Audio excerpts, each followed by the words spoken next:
is Michele Drennen, and I'm very happy to introduce Krista Corbello, one of our Master's in Psychology graduates, and she's going to tell you a little bit about her journey. So I'm going to ask her a few questions, and I'm sure you'll get to know her journey a little better.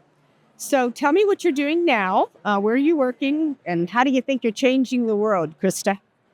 How do I think I'm changing the world? Well, this morning at the National Eucharistic Congress, I heard someone say that at the International Eucharistic Congress, Mother Teresa was there, and she said, if you want to change the world, go home and love your family. So I love that quote. I didn't know it was at a Eucharistic Congress that she said that. I've known that quote for many years. So I would say, first and foremost that's where the vocation is in the family. But in other small ways, as I learned at Divine Mercy University, there's other ways or other layers to the vocation. So there's the call to personal holiness and relationship with Jesus Christ, the call to committed state of life, which I'm discerning right now, and the call to good work in the world. Right now, I run Newman Center Pasadena in the Los Angeles Archdiocese. I work with young adults and college students. So definitely using my degree from Divine Mercy University there in my free time, which is limited because I work with young adults and college students. But I actually am implementing kind of the action plan that was associated with my capstone project. So it was titled Even This Way, which is also now the nonprofit. I think after I graduated, it became a nonprofit. And I actually created the grief intervention program at Divine Mercy University through my research. And it was, I kind of created it as a retreat, almost like Rachel's Vineyard, because of my target audience is for people whose siblings died by abortion. But I actually had to kind of modify it because I don't know if I'll ever be able to do that retreat format. So I've modified it into a small group setting. And right now I'm working with two sibling survivors is what I call us. And I'm working with them and I'm walking with them in their grief. I've only done 2 weeks. Actually, this coming Monday will be my third week that I do it. What a great opportunity for people to use what you've learned.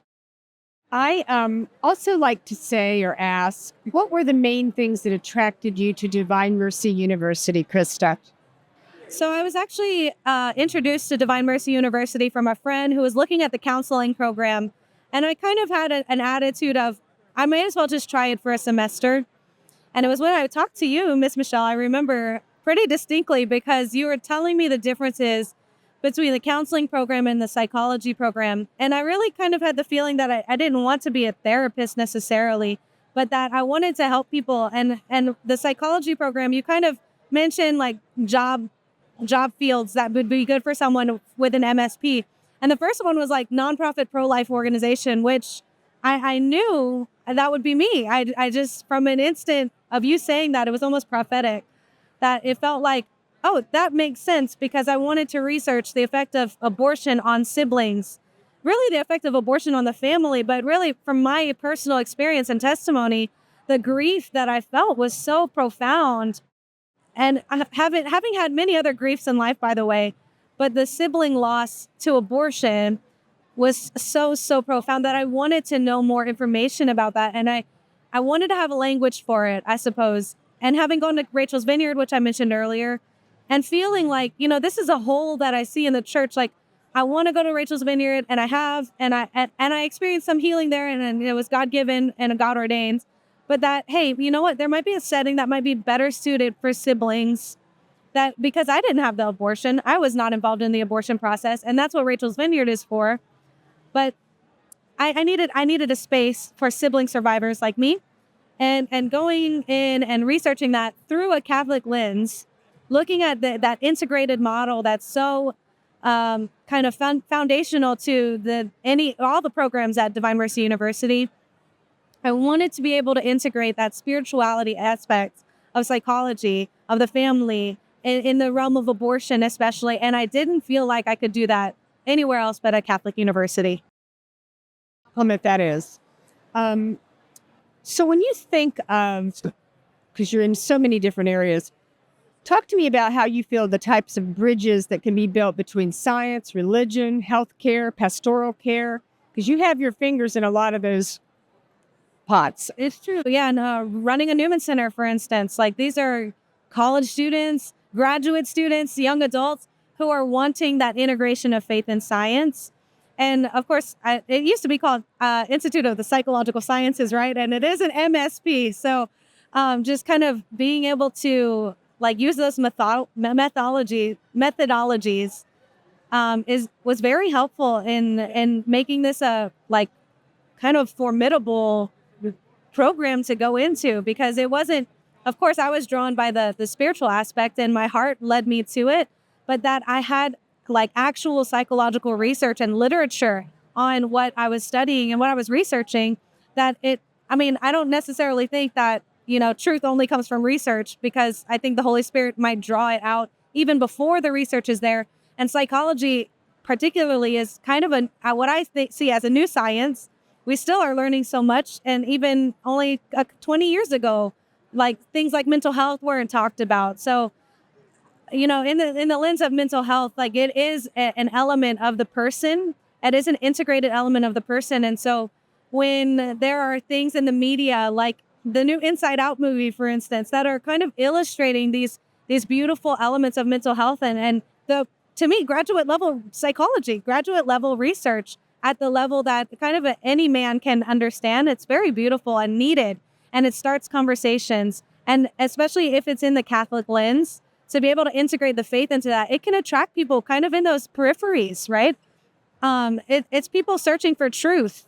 And to me, if you're searching for truth, you're going to find the truth. And so that integration has to be needed, and that truth has to be communicated with love. And that's what DMU does. That's what I feel I learned from my professors. Of course, I had my what is it called? My advisor, for instance, is very Thomistic. Okay, so very intellectual and obvious, and helped me. He kind of steered me in my capstone project. I had a lot of trouble kind of taking all the research and making it kind of easy to read and understand. And my capstone project was difficult for me to put together. Especially because there's not a lot of literature on abortion, right?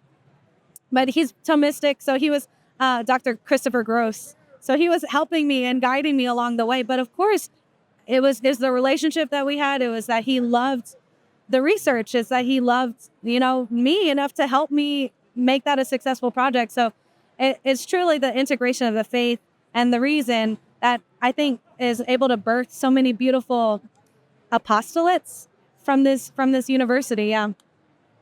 So if you were, I know it was challenging, like you just said, but if you were to say the 3 takeaways that you have, like for somebody who's looking at Divine Mercy University or wanting that experience, what are your 3 quick takeaways on what worked because you were diligent and completed the program? 3 takeaways from Divine Mercy University. Man, it's so hard to kind of boil it down to those 3. I think I mentioned already the integration of the person. I think before coming to DMU, I already had an interest in psychology, but being able to kind of like really see it from the philosophical lens, from the theological lens, from the psychological lens, and the spiritual lens, all of those elements integrated into one. I just I felt the wholeness and that integration, and how fulfilling being able to take these many elements of life, which for me, I felt, I guess I felt like all the research that I was doing, or all the searching and all the, what I call truth seekers, like it's good to be a truth seeker, but I didn't feel like all those branches on that tree connected until I went to DMU.